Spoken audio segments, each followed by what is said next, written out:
All right. Hey, everyone. Happy Tuesday. I'm so glad it's Tuesday. I'm so glad it's the week before Thanksgiving. And I'm trying to drop maybe 2 pounds this week so I can gain 5 next week. Okay. No, but yes, definitely happy holidays. This is our last webinar of the year. And I feel like we're closing with the bang. All right. So if you are new to the African American Marketing Association, um, we cannot do this without the support of our sponsors. We have BID Creative, Dragonfly Editorial. Both of them are currently on this webinar, so thank you. Contract Black is a new sponsor as of, I think, October. Onward Search and Product-Led Marketing. So we have a little something for everyone, resources for everyone. So don't hesitate to go to our website to learn more about our sponsors. So we started in February 2019 as a professional membership, really created to galvanize Black marketers in order for them to have the resources and opportunities for their career or their business. We know marketing is broad. We try to cover as much as possible and kind of get in where you fit in when it comes to this industry and to this industry. But we are here to help. We are here to help, so don't hesitate to reach out to anyone on the team. Membership is free. We do have our career board. Obviously, we have monthly programming, this webinar, and we have our Marketing for the Culture podcast. And then earlier this year, we spin that into a summit, and we are currently preparing for next year. Okay, so when it comes to our job board, I think we have some great opportunities across the board, a lot of mid-level and executive level roles. So be sure to check that out if you're looking to grow your career. If you're not afraid to move, maybe, there's something on there for you. Going back to the summit, just yesterday, I was looking at venues. Me and Kelvin were looking at venues. We have something in mind. So more details will be rolling out in the next couple of weeks. But if you or your organization, your company would like to sponsor, please send us an email at mftc@aa-ma.org. You can go to our website, send us an email, we can schedule a call. I'll send you the sponsorship deck, all of that good stuff. Okay. And of course, we're always trying to grow our social media platforms because we are a marketing group, right? And with that, that also helps attract the eyes of our sponsors, right? More people, more visibility, more engagement, and all that good stuff. So make sure you visit our website, our social media platforms, and subscribe to our YouTube channel. I cannot stress that enough, okay? Try to grow YouTube. Probably one of the hardest social media platforms there is. All right, so today's webinar, Mirror, Mirror, Building Trust by Reflecting Audience Interests with Jonathan Kranz. I'm so excited about this. I met Jonathan last year. I sat in his workshop at Content Marketing World. Absolutely blew me away. I was recording, I was taking notes. I came home, printed out the transcripts, and revamped my entire website and transformed my business. Oh yeah, I bought the book. I was absolutely blown away, and I'm a self-development person. I've tried to learn copywriting in the past, but he has been one of the teachers that, I was able to come across not just online, but in person. So it's an absolute privilege to have him here today. So Jonathan, thank you for being here. Thank you. So let me if you would make me the host, and then I can share some stuff with you. There we go. All right, and let me just make the slideshow bigger. All right. There we go. Hopefully everyone can see that. So hi, my name is Jonathan Kranz. I've been a copywriter now for 27 years. And in addition to direct marketing and content creation copywriting, I also lead in-house marketing writing training sessions And I also help clients convert persona research into marketing messaging. As Michelle says, we met 2 conferences ago, Content Marketing World 2021. And she was in a workshop I gave for professional services forum. And that context is important because one of the things that the context for this whole workshop, for this talk about how to reflect our audience, is largely in that of providing a service. It will also have meaning for those of you who have a product or a technology. But the key idea here is this, that when we're making, especially those early days of developing a relationship that can really lead to a sale, and particularly in a service in which the thing we're selling involves us and them directly. It's not like they buy something, open the box, and you never see them again. The question on people's minds is going to be, what is it going to be like to work with you? And this, I think Janice, someone, was it Janet? Janice wrote in saying that the issue is trust. And the way I think about this is, imagine you go to a website, a web page, and I want you to think of that web page as not just a bunch of static data.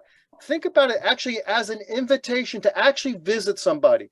That is, that what you have digitally is a representation of you and your business.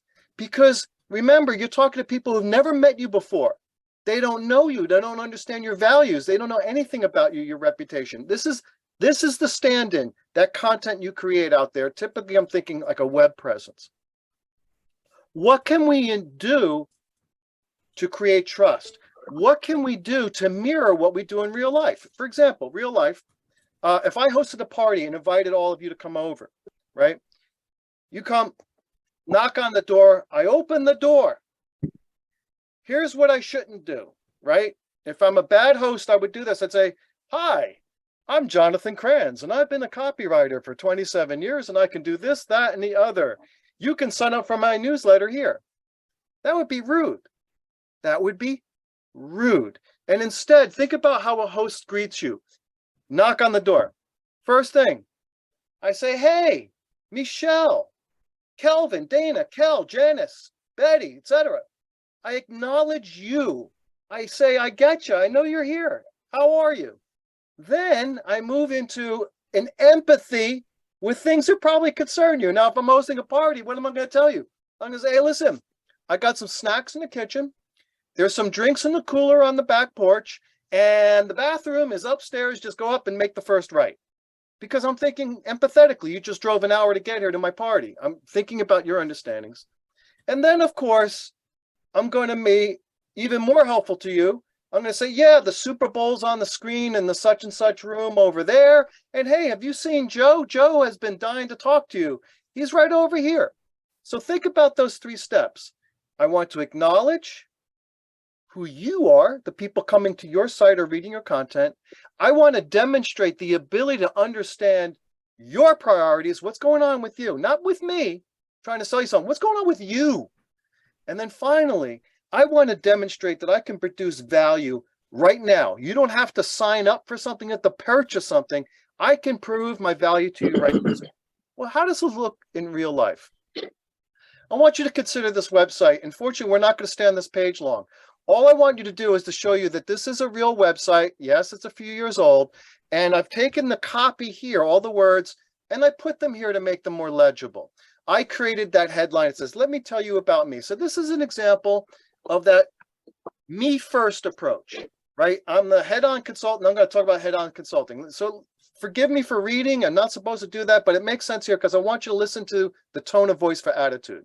So this is what that website says.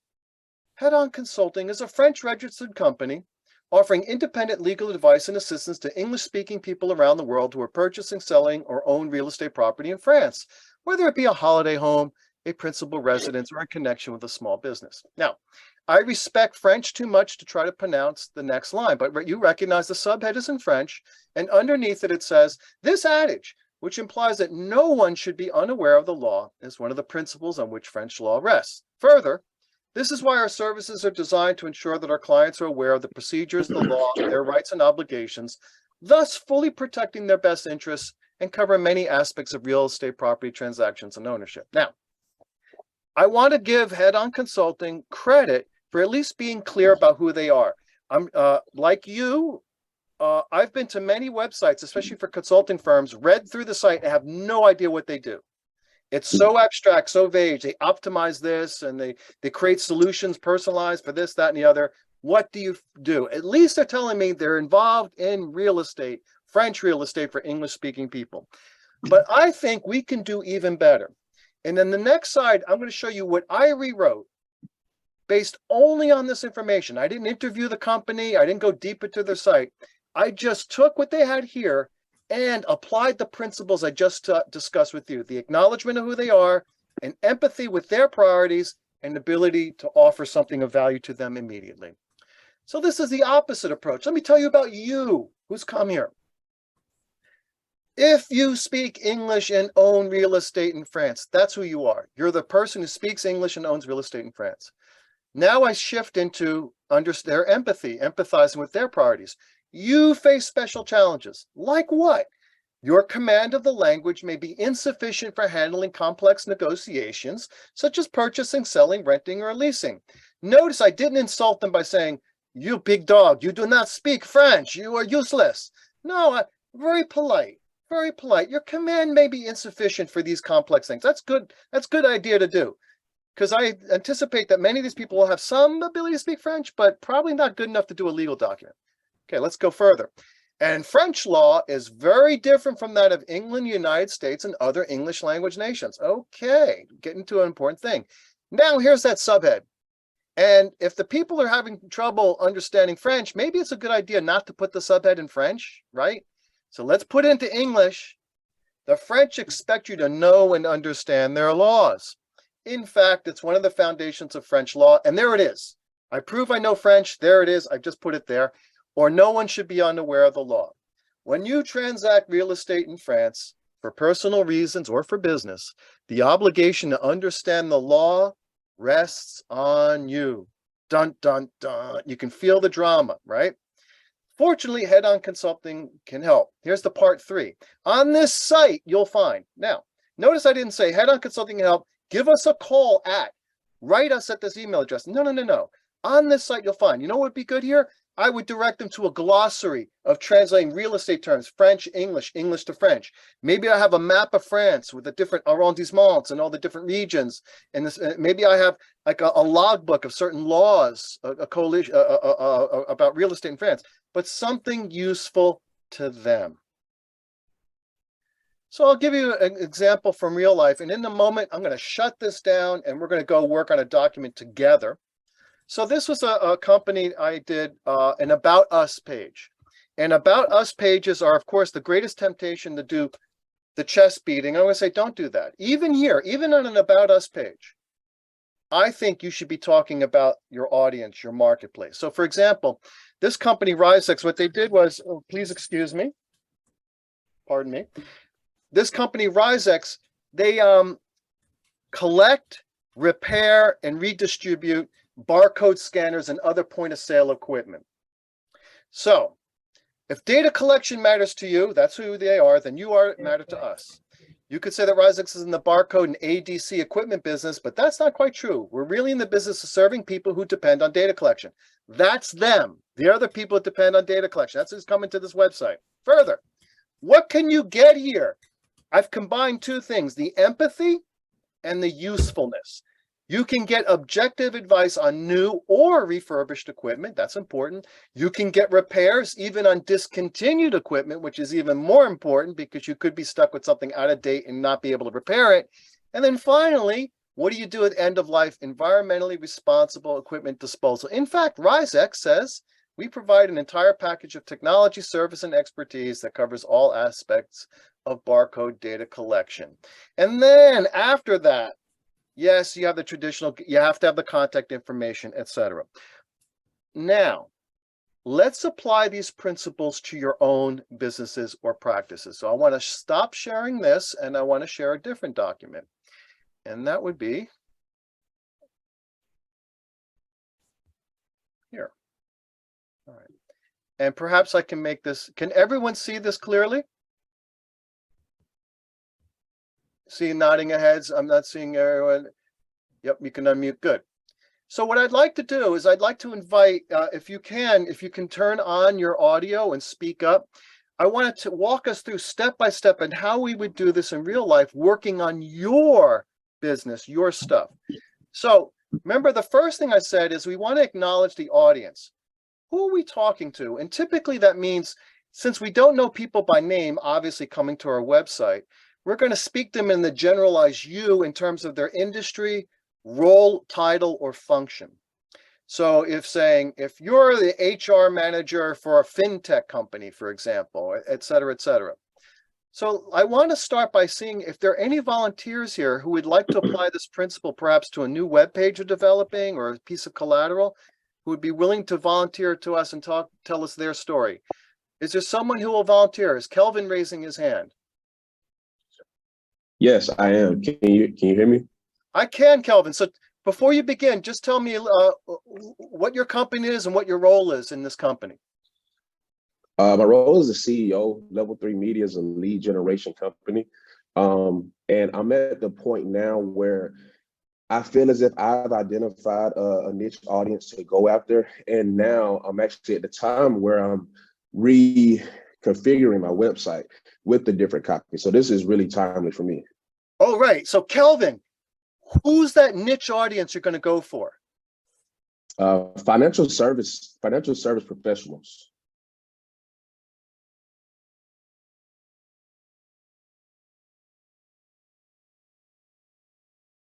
And do you want to leave it at that, or do you want to even narrow it down a little bit more? That's a big field. Financial service professionals is gigantic. Did you want to narrow that down in particular? I would love to narrow it down, but I'm not sure exactly where to start with that. I've had a couple clients that have done credit repair that, like you said, have a fintech company and software that they're offering, as well as CPA and in insurance and things like that. But as to what avenue to niche down into, I haven't gotten that clarity or that direction as of yet. Here's a real simple thing to think about. If they're coming to your site about lead generation, these are financial service professionals who want what? What do they want? They want to bring on more clients. They want to have more conversations with people that need their service, and more bookings, more appointments to where they can offer their service and explain what it is that they do.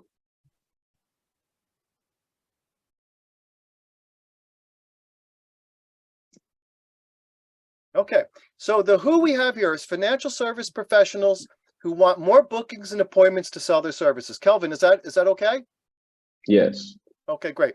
So Kelvin, don't go away. We're going to come back to you for the other steps, but I want to see if I can get 2 more volunteers so we're going to work on 3 awesome. stories at once. But so stick around. We're going to come back to you. I also want a second person. I can go. I'm Betty. Hi, Betty. And I am the social, I am the social and influencer marketing manager over at a fintech startup called Creative Juice. So in terms of I guess you're saying our audience, right, for this question, like kind of outline who we're trying to talk to. Who do you want to talk to? Yeah. We are trying to talk to creators that are predominantly on YouTube looking to really get their finances in order.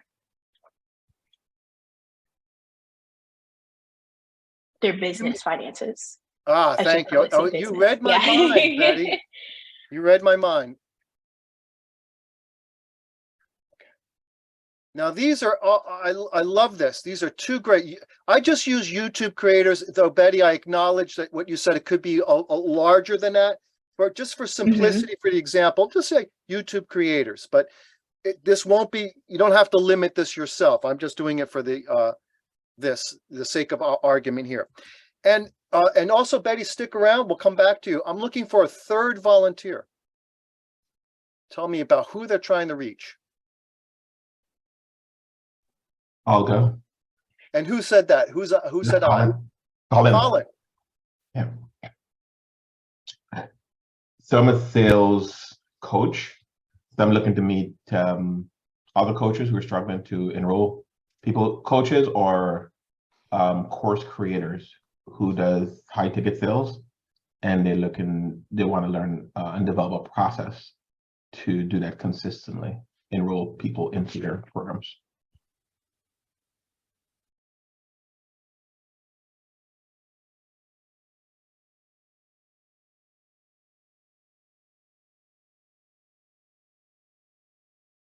Am I getting this right so far? Coaches and course creators who want a consistent way to enroll people in their programs, is that correct?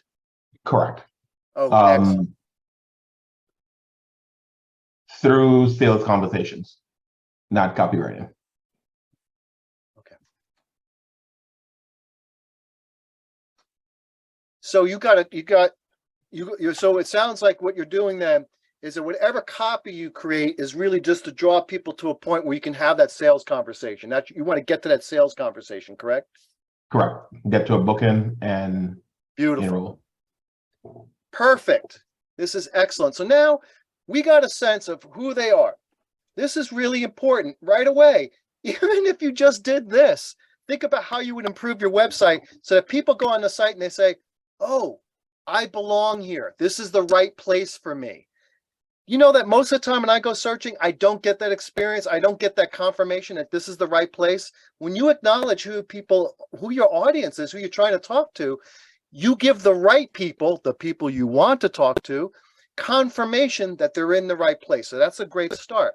Now we're going to go down further.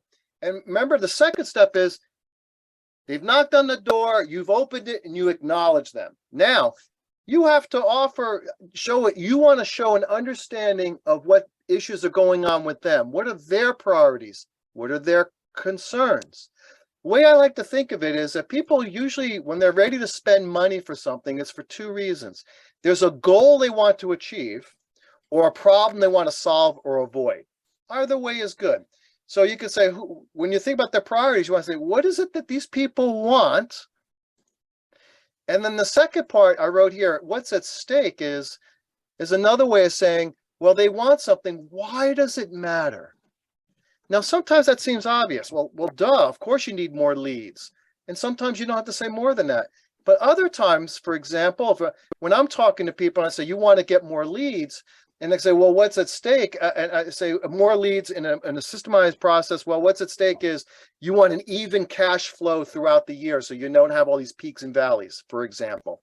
So we want to know, what is it your target wants and what's at stake? And as you can see here, I broke that down into two ways. You could think of what's at stake on the institutional level, that is from the company level, like I said, meeting growth targets or ensuring compliance. But there's also the personal level, the person who's coming to visit. Maybe for them, their butt is on the line. They got to get this done. Or this is an opportunity for career advancement. Or this is a way to shore up the reputation. Or this is a way to meet their quota for the quarter, whatever it is. You want an understanding of that. So I want to go back to our intrepid volunteers. And I want to ask them, one at a time, I want to ask them, so for the people you have, what's on their mind? So let's start with, I believe, was it Kelvin who started with the financial service professionals? Who started with that?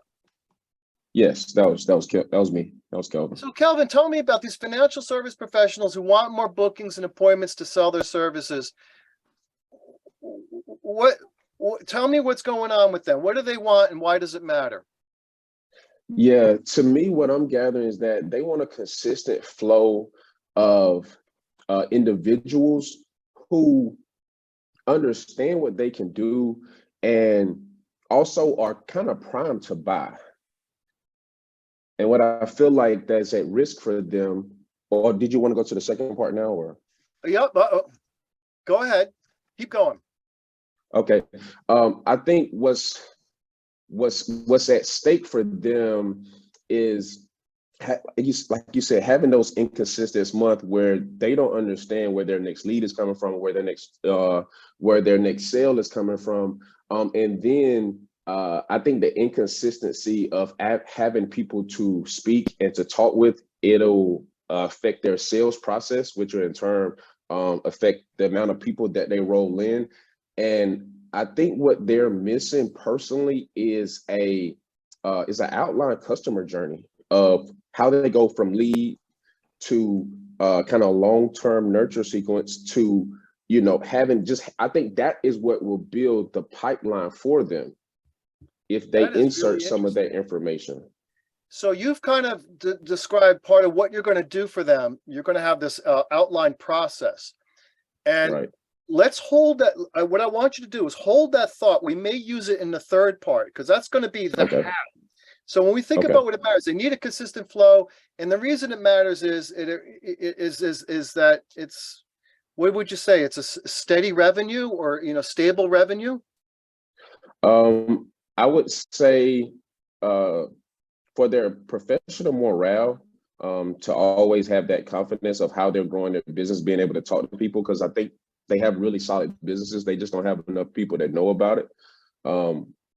So the stability that qualified leads can bring, both financial and personal, of just dealing with people who already know, they understand, they, you know, they need it as, you know, in some capacity, and they understand that instead of talking to someone who you kind of have to sell in a way, as opposed to someone you just have to, like you said, hey, you know, the bathroom is upstairs, TV's on, you know, this is what can happen. Excellent. Beautifully done. Thank you so much. And let me, where is that thing? Right here. Okay, so the second person, who was second? Was it the second person was about the YouTube creators? Is that Betty or was that somebody else? Yes, that was me. So tell me about the YouTube providers. Why is this? What we learned is that they want to get their business finances in order. You know, a great way to think about it is from the negative side, perhaps. Like, what's going on with them? Why do they need their finances in order? Are they currently in disorder? Or do a lot of people struggle with this? Can you tell me about this?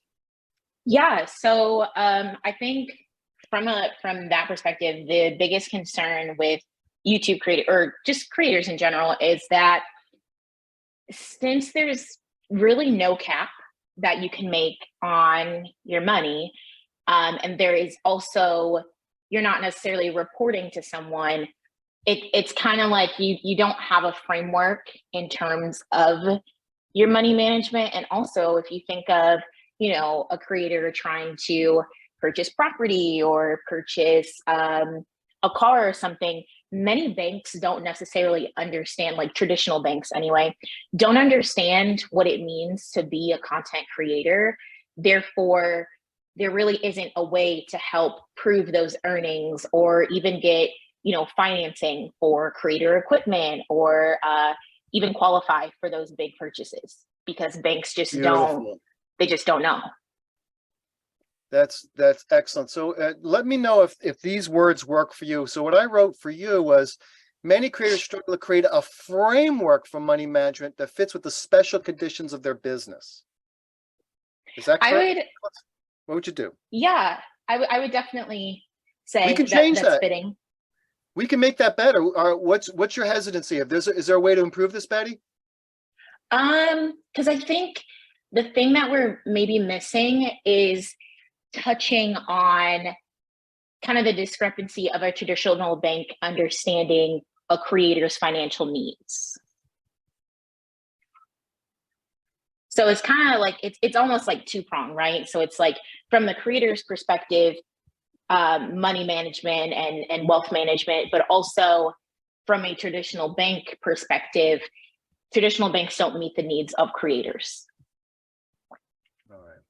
So I wrote, many traditional banks don't understand the unique needs of contemporary creators. Is that fair? Yes. Beautiful. Yes. Excellent. So again, notice what we're doing here. We're drilling down, and when you're able to make these statements, you're demonstrating that you understand their world. This is critical, because how the heck can you build trust if you don't first establish that you understand the other person and where they're coming from? Okay, let's look at this third one. And the third one was about the coaches and course creators and who want a consistent way to get enrollments that, through sales conversations. So what's going on with these coaches and course creators? Are they struggling to get these conversations? Can you tell me more about the context? So they're able to get people on the calendar and have discovery, clarity calls, whatever they label their sales conversations as, but they're not able to turn them into a paying customer. So they're doing a lot of either free coaching or heavy sales pitch, and it's not working. Other people, mainly coaches, find it difficult. They want to have a balance between selling and serving, and they don't have a process, or they don't know how to do what that balance looks like.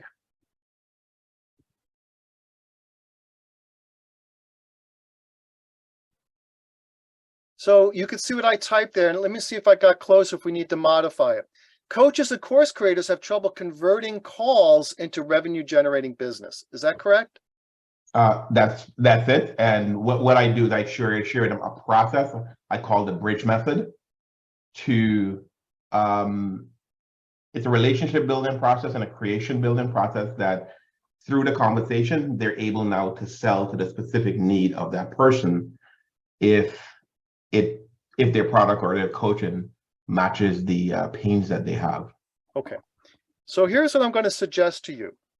Mm-hmm. We're going to move now into the third part, which I want to say, I want some ability for you to demonstrate value in the here and now, whether it's the website or collateral. And let's pretend for the sake of argument, a web, and it's the web for this reason. I want to ask you, and then the first person with the finance pros, both of you mentioned something about how you solve the problem for somebody. Can you take your method and can you convert that into a piece of content, a white paper, ebook, infographic, an article, so that one of the things you can offer is, let me offer to you on the site my free guide, blah, blah, blah. Is that a possibility for you? Yeah, I can definitely do that. Okay. I actually have a webinar that I do several times a week live for segments of people, so I can. Perfect. So hold on to that thought, because we're going to come to that in the next one. So the next thing, if you'll forgive me here, is I want to start with, let's go back to the very top. Kelvin, with the financial services professionals want more bookings and appointments to sell their services. And they're struggling with getting people to a consistent flow, prime to buy. What can you offer them on your website? Instead of saying, just give me a call, is there an intermediate offer that demonstrates that you could provide value to them right there on that website? Is there an article, a paper of some kind, a graphic, some statistics you can share? What can you show? What can you offer these people? I think so originally, like the previous gentleman was explaining about course creators, there was a sort of a toolkit that I designed that says, hey, if you want to create a course, this is how you, for one, structure the course as far as education and information that you're getting out. These are the tools that you can use, either screen record or produce it. And then these are the methods that you can go about selling it. As far as what I'm saying, as far as lead generation, what I see is my solution to the consistent flow is a long-term customer journey flow that features a long-term nurture sequence that has infotainment into it. And by that, when you ask me what can I put on there, maybe it is templates of long-term nurture sequences that financial service pros can add into themselves, add into their own, marketing thing, if they, I guess, had it. But that's a good question. I'm not sure if I quite answered the proposed question. No, you did. I think you got. So what's interesting here is that with our very first example, notice that there are multiple opportunities. And what I would suggest is that your website should have multiple resources that people can use. It's good to have more than one. Obviously, I'm sure if I went to your websites, I'd find all kinds of good stuff. You've surfaced 3, right? You have a course structure guidebook, I believe, is the first thing you described. Yes. The second thing I wrote, you might not have, but it occurred to me as an idea based on what you said. You were talking about infotainment. And I thought maybe you could write an article, read my free article, how to use infotainment to build leads, maybe. But you already also have a third thing, these templates of sales sequences. Feel free to download and use my sales sequence, etc. Okay. Now, the beautiful thing is here is that you could do this. Suppose you do the templates. Let's just say that you like the templates because you already have them and you've learned that people like them. You've gotten good feedback about them. So what you can do now is you could say something, download my free, look at my library of free sales templates. You can download any of them that interest you, and they will be helpful to you and think about your flow. And then you say, if you have any questions about this sales sequence process, give me a call or write. Now look what's happened here. You've created a transition into a direct encounter with you that isn't talk to a salesperson. Instead, it's an invitation to have a conversation based on something relevant to them. Do you see where I'm going? So yes. In real life, the way you would do that is you would do it twice. On the actual website, right? You would actually have, you say at the end, you say, here, down, please, you'd have the link to my, template of sales sequences, and you would say, write or call me if questions about them. But also in the templates, make sure at the bottom in the footer, you're saying, have questions about this template, and give your contact information a second time there as well. So either way, boom, you're covered. But what you've created now is a beautiful transition from providing free value to a conversation based on what they want to do, rather than being having the imposition of a sales call, because no one really wants to have a sales call, right? That's how we get around that. Gotcha. Okay. So you're in a good spot. In a moment, I'll put all three together, but let me go to the other two people. Let's get what they're going to offer, and then we'll see what we can put together here. All right. So let me turn this off. Let me turn this on. All right. I believe the second person is Betty with the YouTube creators. Need to get their finances in order because there's no way a traditional bank is going to take them seriously unless they can show their finances in a sane, professional way. What can you offer them on your website that would be useful?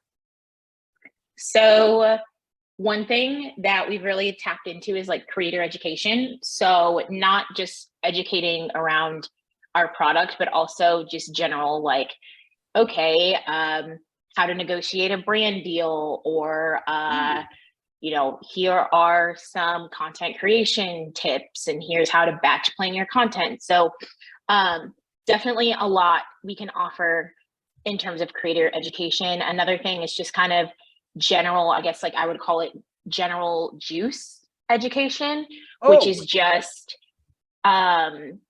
education around product and how to use it. And then I'm like looking at what we already offer on our website. Betty, how about you think about something you can offer that's tied to getting the finances in order? Financial education? Yeah, like what I'm thinking of is, and this would be beautiful. If I were you, I'd think very seriously about a creator's finance management checklist. In other words, invite them to say, are your finances in good enough order to attract the favorable attention of a mainstream bank? Ask yourself these 10 questions. And maybe like question number 1, you have a professional auditor review your books. Number 2, you actually keep books. Number 3, you have a record, you've solidified your credit record. In other words, what I love about the checklist approach is you're doing a few things simultaneously. You're telling them how much you know, you're showing them how much they might not know and making them worried. And then third, you're giving them a reason to talk to you. Just as I said to Kelvin just before, you remember, I said, now they have a reason to talk to you. Say, you know what, Betty, I looked through your checklist and I got most of them, but I'm really struggling with number 8. What do I do about that? That's a conversation. Yeah, I would say another thing is, and it's like something that we're just trying to figure out the best route for this, is offering education around taxes. Because it's kind of another thing where, as a creator, it's like, how do you file your taxes? And something that we do offer, maybe not as often as like we're able to, but like webinars on these different topics. Yeah, but I definitely like the idea of kind of turning some of this information that like not only we have, but also to kind of get the creator aligned, like printables or like downloadables, and even the budget template that was mentioned, like that, like I love those. Okay, excellent, excellent, excellent. Very good. So what I recommend, if you don't mind, is I'm going to, this should be the number 3. I'm so sorry. I struggle with the darn, damn it. Excuse me. Cancel. All right. You can be good at copywriting and Oh, you know what? I struggle with this all the time with the nitty gritty. So, I want to go to the last person, last but not least, of course, and then we're going to talk about how we unify it. We have 14 more minutes. We are going to be able to do this. One of the things, I want to reassure you is that sometimes people are hesitant to share what they know because they feel like I'm giving it away. I'm giving it away. Do not worry about that. Look at me right now. I'm giving you away some of the things that I do every day as a copywriter. I'm not worried. Some of you may become clients of mine. I don't expect that, by the way. That's not why I'm here. But the fact is, if I give you some of this, it doesn't take away anything. What your takeaway is, damn, this guy Jonathan knows his stuff, and there's some good stuff here. I'd like to learn more about how to do this. This really makes sense to me. So don't fear giving away stuff, because just telling somebody how to do it is not the same as being able to actually do it. There's a huge gulf in between, and you can fill that gulf, they can't. So don't worry. So my third person is the one person working with the coaches and course creators who need consistent enrollments. And what they know about their audience is that they really struggle converting these conversations into actual revenue generating business. What can you offer these people? So I have a condensed 30-minute, it's usually about 30 to 40-minute webinar that teach what I call the bridge method. And that's the exact process on how to have enrollment calls or have coaching calls that leads to clients.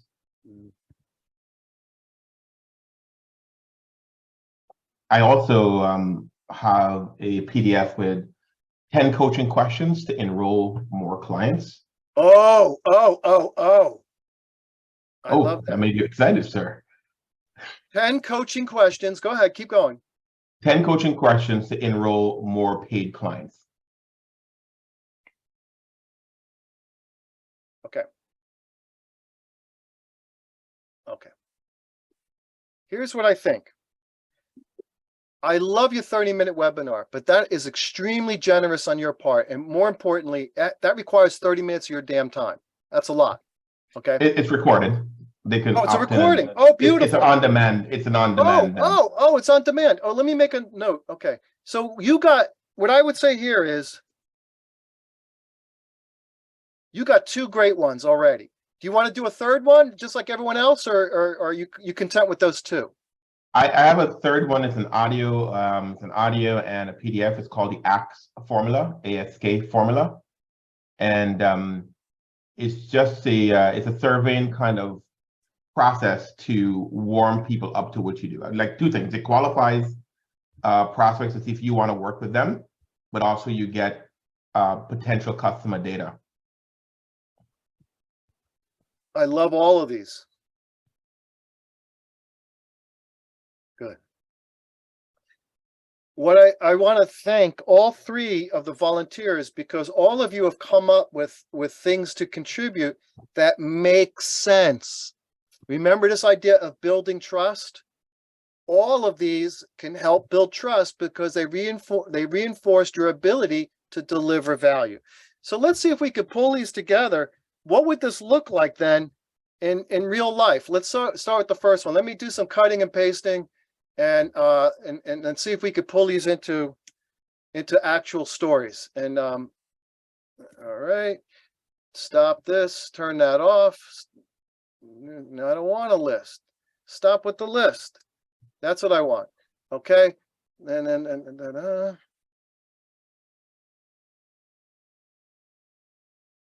And then, oh yeah, these people, Microsoft Word hates me, man.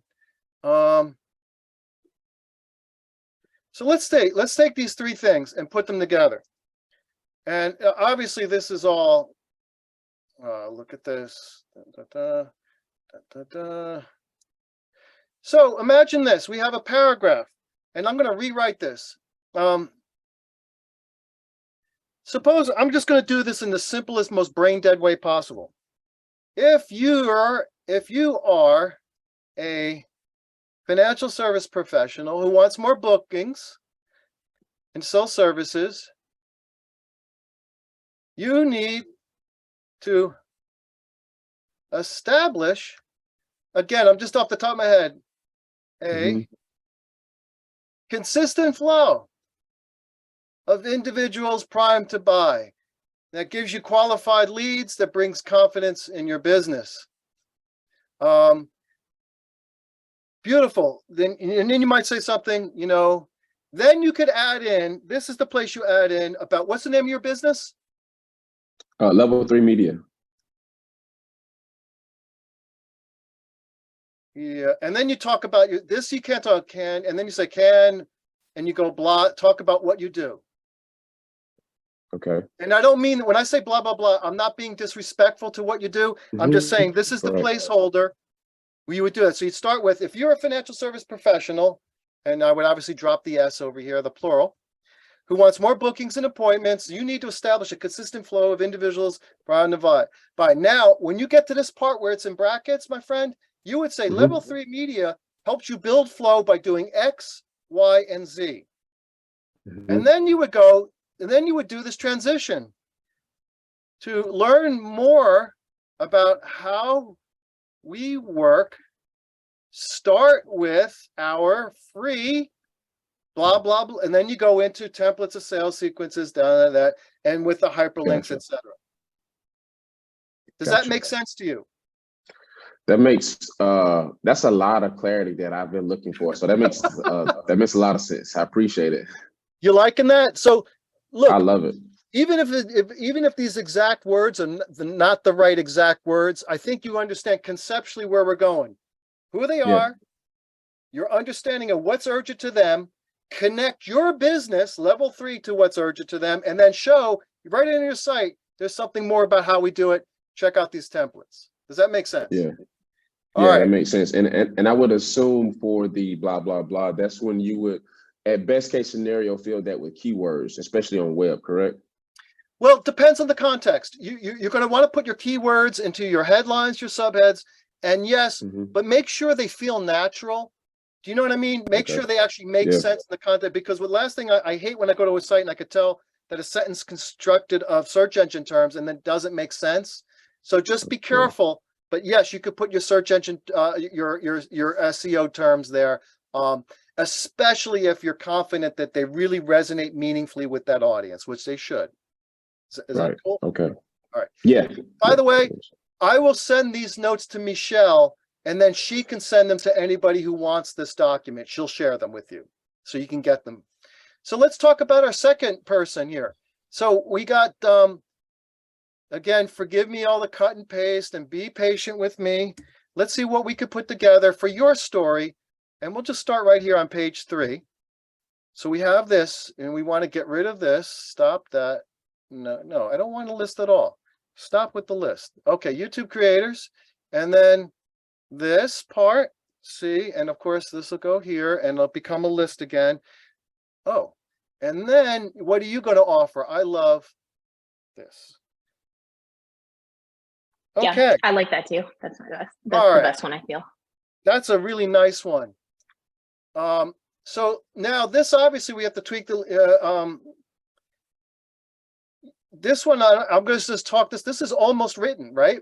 So if you're a YouTuber creator or any other kind of creator in the new digital environment, you know, you may have your creative act in order, but what about your finances? Many creators struggle to create a framework for money management that actually works for creators, where you have and then you would expand this about how your income is irregular, has lots of ups and downs, unpredictable, etc. And unfortunately, many traditional banks don't understand how your business works, or even the finance model of your business. And then you could, what's the name of your business? Creative Juice. That's a great, I love the name, Creative Juice. And then you could say, can help you construct a framework that, let's just use the word lenders respect and understand. Yeah. And then, right, that's you do what I just did with our previous guest, same kind of thing. You get to talk about what you do relevant to their urgent needs. You may be able to do more stuff, but for now, confine it to that urgent, what you know they've come here for. They got to get their finances in order. It's got to be consistent with what lenders and banks expect. And then you just need a transition. Hey, to get started, why not start with one of the biggest questions people ask about is taxes. And in fact, please feel free to download my free article, 8 Things Every Creator Needs to Know About Taxes. And again, you do the same thing. If you have any questions about any of these points, don't hesitate to contact me by calling or writing. Got it. That's perfect. Thank you. Would you change any of this or improve any of this? So, okay. Yeah. Only thing I would change is the part that says construct a framework that lenders respect and understand. Because as Creative Juice, like we offer a funding program for creators. So the product isn't necessarily meant for creators to prove themselves to traditional banks. It's to we serve as that banking solution for creators.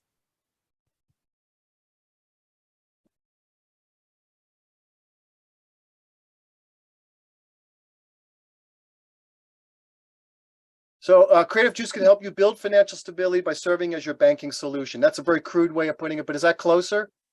Yes.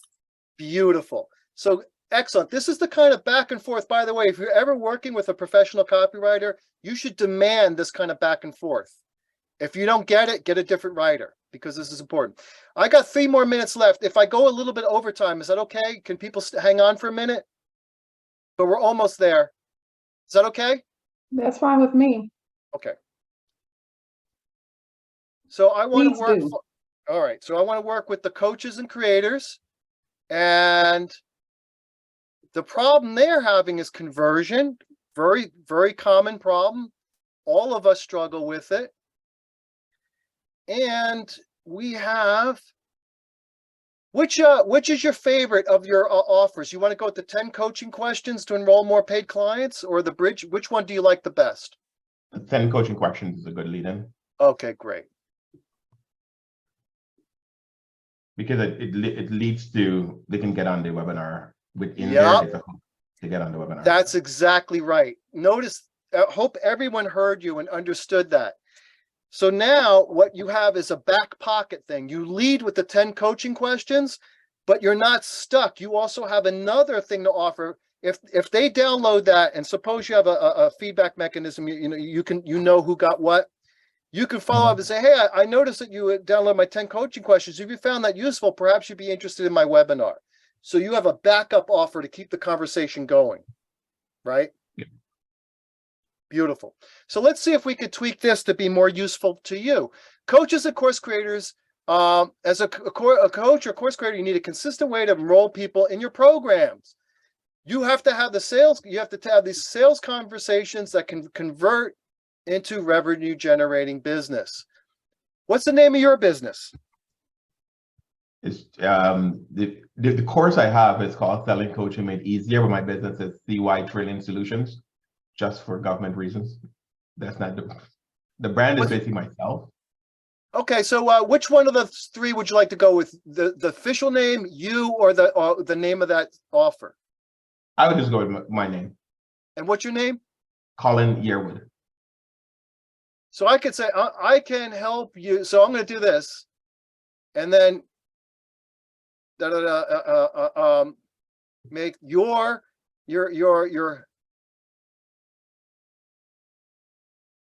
I normally say I help you develop a empathetic, kind, and authentic sales process. That's what I normally say. And authentic, what were the other adjectives, sir? Empathetic, kind, I and like- authentic. I love it. Sales process. Then you could say, to get started,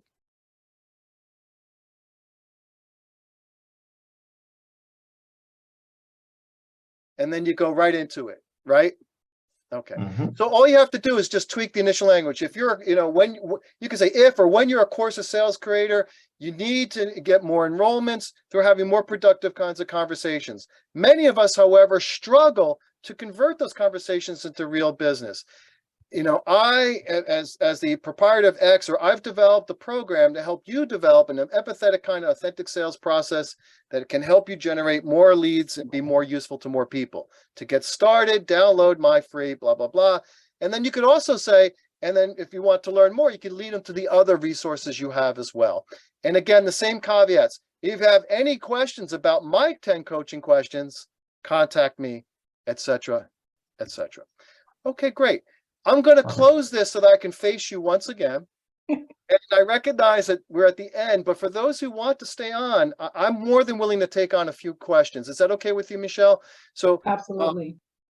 so after the call, I will send her both the document and the PowerPoint. And Michelle, if you contact her, she'll distribute it to anyone who wants it. I see Chris has a hand up. Chris, would you like to ask a question? Can you hear me? Yes. Yes, awesome. First and foremost, Michelle, you are like so awesome. This is incredibly awesome. Like, I can't tell you how awesome this is. And so are you, Jonathan. So thank you. I just have to say that. I'm blushing. So I have a nonprofit, my board member and I. So I've been trying to figure out ways to, and it's very new. And I love the group here. I have a lot of, I guess I could say, comrades that are trying to do financial education in the community. So I salute all of you because that's important in our community. So I'm just trying to find a voice for us, like how to present us to, to the public so we can get more, just support so we can help more people. So I'm just trying to think of creative ways to do that. So this has been great because I've taken a lot of notes, and yes, Michelle, I want the So Chris, tell me more about what I'm here. So Chris, tell me more about what your nonprofit does. Well, we do a couple different things. Number one, we educate people on different real estate opportunities. The main idea is we want to help people who may feel like they can't start from where they are, bridge the gap from where they are to their financial, to their financial goals and dreams. So we're trying to help them with financial literacy, education on index universal life insurance, just different things of that nature to, really get them on track to building and creating wealth. Okay. So it's just finding creative ways, I guess, for me to kind of get that out there, if that's making sense. And I don't know, did that answer? Yes, it does. So there's multiple dimensions to this. The first thing that occurs to me is that the very fact that you're offering this as a nonprofit means you're going to speak to people who aren't sophisticated about finances. Therefore, you can't talk about things that are over their heads. You can't go into, and this is how you determine whether you should go for a short-term high interest rate or a long-term low interest rate. Obviously, you're going to want to speak to people and say, look, your voice is going to be like, you have goals and ambitions. But like many of us, you struggle to figure out how to build the financial foundation to help you get there. We can help. And I think you really want to start that simple. The other thing I advise is it's going to be really important for you to build up allies in your community who are going to be in touch with people who need those services. That could be within the church community, for example, but it could also be in other dimensions, whatever. I don't know what your community is like. I don't know the ground, but you got to think about who interacts daily with the kind of people you want to reach. And you want to make sure that you're getting the word to them so they could spread the word about you. Does that make sense? Absolutely. That makes a lot of sense.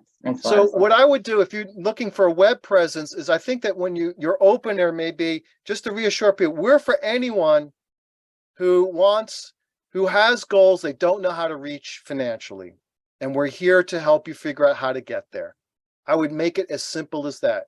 to reassure people that they don't have to be experts. They don't even have to know how to ask for what they want. They don't even know how to ask the questions, but they can come to you and begin the conversation. I hope that helps. That's perfect. Thank you so much. Thank you, Chris. And I think Kelvin and Chanel are still on. Do either of you have a question or comment or? I'll let Chanel go. I got a lot. I can go back on for sure, believe me, but I want to let Chanel get a chance if she needs it. Chanel, did you want to chime in? Okay, so what I would say, so that helps me understand more about how I can niche down and how I can be very direct about what I do and what's in it for them. But you asked something earlier, and I would like to exercise it if we can, just about niching down even further. So what kind of dialogue, or how can we start about being, because I realize that, hey, if I niche down, I still can get other people. I just need to be direct about who exactly that I'm speaking to. And my marketing journey has been creative, and I didn't go to school or anything. It's just something I've learned, took courses, things like that. And so being able to, I've worked with a lot of hairstylists, surprisingly. A lot of them, and what I was thinking about this morning is that the people that I've helped, like, they touch a lot of money, whether it's hairstylists, whether it's people that is in the dog industry, or again with the financial service pros. Of course, I did some social media and stuff like that for other people, but the bulk of what I've done has been, hey, what do we need to do to put out content wise or ad wise to get people to come through our doors so we can speak with them? So I'm curious to know how we would go about niching down to that. And just as a disclaimer, when I said I work with a lot of hairstylists, a lot of it has been video production because I can do that as well. So it hasn't been as much of the lead generation and kind of email sequencing thing. So I think you already partially answered the question yourself. And that what I think you've already started to do that makes a lot of sense is that you have one company, but it sounds like you have different content tracks that are relevant to different audiences, like say the hairstylists, financial pros, and then the dog groomers. I think there's something with dog grooming and pet grooming. Well, that's something that's kind of like a new. So basically, I'm gearing up to buy my own dog here pretty soon. Okay. And what I'm noticing about the dog industry is just that it seems to be, if you're really good at marketing, taking pictures, video production, things like that, you'll do really well getting the dog. So that's something that's more so not what I'm kind of considering, just something I know I can do for that particular industry. But I know that industry has a lot of money in it as well. So I'm just thinking about more so personal, but also about the business. So what I would do is say, yeah, I would create those content feeds for those different categories. What I suspect is you don't have to make yourself insane. That is, if you come up with a piece that it could be relevant to all of them, and you just have to change a few words for each, or visually. So in other words, recycle as much as you can, tweak it for that audience. Just make sure that any hyperlinks from your content can lead to a dedicated landing page for that audience on your website. Welcome hairstylists, welcome dog, whatever that is. And that from there, the navigation makes sense for that audience. And I think that that's the way you can do that. And by the way, I think that strategically you're doing the right thing. People often ask me, Jonathan, should I be a specialist or a generalist? And they talk about the advantages and different disadvantages. And my answer is be a multiple specialist. You know what I mean? That makes sense. That's where a lot of sense. Yep, that's what I've had success. And you know what? No one I've been doing a lot of fintech lately, and I can claim, oh, look, I have the specialty in fintech copywriting, but they don't get upset that I also have a specialty in healthcare. No one cares. As long as my stuff works for them, they're happy. Okay. And that, like you said, that work that I've been able to do is it's been a lot of like, what industry do I focus on? But it's been a lot of, hey, what value do I feel like that I can provide? And that specialty. And I really think the thing is really, because again, everyone knows ads and things like that, but I think my interest in customer journey flows is what I think my selling point is. And being able to say, hey, this is the difference between me and another company. So you know what you want to do? Make sure you have things on your site that illustrate the difference between what you do and everything else.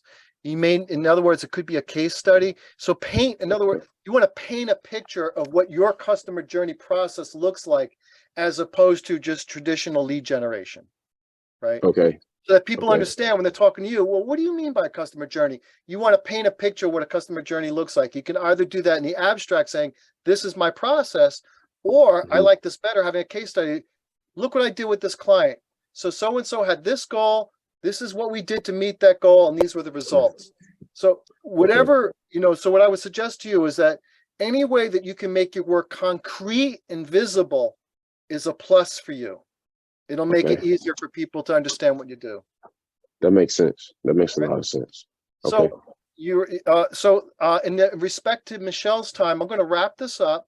Cool. I want to, for anyone, if you're watching this even as a recording, if you have a question, you can contact me directly. It's Jonathan Kranz. Google me, Kranz, Kranz Communications. When you write me at my email or you call, just say, hey, I know you through Michelle. I know you through the AAMA, so I know who you are. And I'd be delighted to have a conversation with you and to answer any further questions. Thank you so much. It's been an honor participating today. I appreciate it. Thank you, Jonathan. Thank you, everyone. Have a good day. Take care.